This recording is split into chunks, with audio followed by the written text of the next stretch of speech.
এই যে আমাদের দেরি করে রাতে ঘুম আসে, স্ক্রিন আসক্তি, এই ডিভাইস আমাদের আরামের ঘুম কেড়ে নিছে কেন জানেন?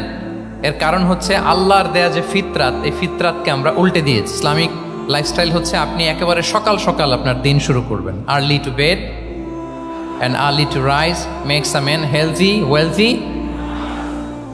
সবাই তো শিখেছি এটা, যে আগে আগে ঘুমোতে যাও, আগে আগে ঘুম থেকে জাগো, তুমি ধনী হবে, তারপর তুমি প্রজ্ঞাবান হবে, তুমি সুস্বাস্থ্যের অধিকারী হবে। এটা হচ্ছে ইসলামিক লাইফস্টাইলের একটা কোর ভ্যালিউ। সকাল সকাল দিন শুরু করা মানে সানরাইজের আগে আমার সকাল শুরু হবে। কাজী নজরুলের যে কবিতা, সূর্যি মামা জাগার আগে উঠবো আমি জেগে, পড়েছি আমরা সবাই, কিন্তু হয়তো মানা হয় না। তো এই যে সকাল সকাল ঘুম থেকে ওঠা, এটা যদি আপনার মধ্যে না থাকে, এটা ইসলামিক লাইফস্টাইল হতে পারে না। You must be a morning person. সকাল সকাল উঠতে হবে। আপনার সময় এমনভাবে মেনটেন করবেন আপনি যে সকাল সকাল ফজরের পর থেকে আপনি অ্যাক্টিভ। তার মানে you have to wake up early, you have to sleep early.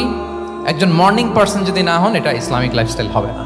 এর কারণ আল্লাহ রাসূল সাল্লাল্লাহু আলাইহি ওয়া আলিহি ওয়াসাল্লাম আমাদেরকে সকালে জেগে থাকার ব্যাপারে ইন্সপায়ার করেছেন, এবং তিনি দোয়া করেছেন এই উম্মার জন্য স্পেশালি, যে এই সময়টা এটা ফুল অফ বারাকা, ফুল অফ ব্লেসিংস।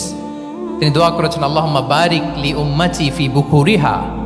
আল্লাহ এই উম্মতের বুকুরটা মানে সকালের সময়টা, লেটস সে সানরাইজের পরে ৩-৪ ঘন্টা, এই সময়টাকে আল্লাহ আপনি বরকত দিয়ে ভরে দেন। তো এই সময়টাতে ঘুমানো যাবে না, এটা হচ্ছে বরকতের সময়। এবং আল্লাহ রাসূল সাল্লাল্লাহু আলাইহি সাল্লাম যদি কোনো সামরিক অভিযান প্রেরণ করতেন, এই টাইমে প্রেরণ করতেন, এই বুকুরের টাইমে।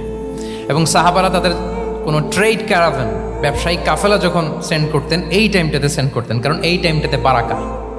তো এখন নিজের সাথে মিলিয়ে নেন যে এই টাইমটাতে আমরা কি করি। আমি জানি না আপনাদের কি অভ্যাস।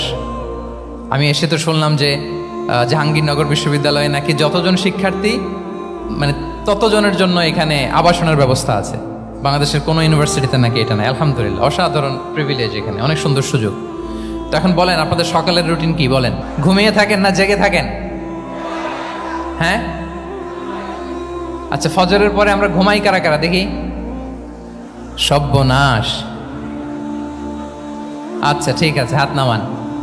আচ্ছা, ফজরের পরে আমরা একটু এক্সারসাইজ করি, পড়াশোনা করতে বসি কারা কারা? মাশাআল্লাহ।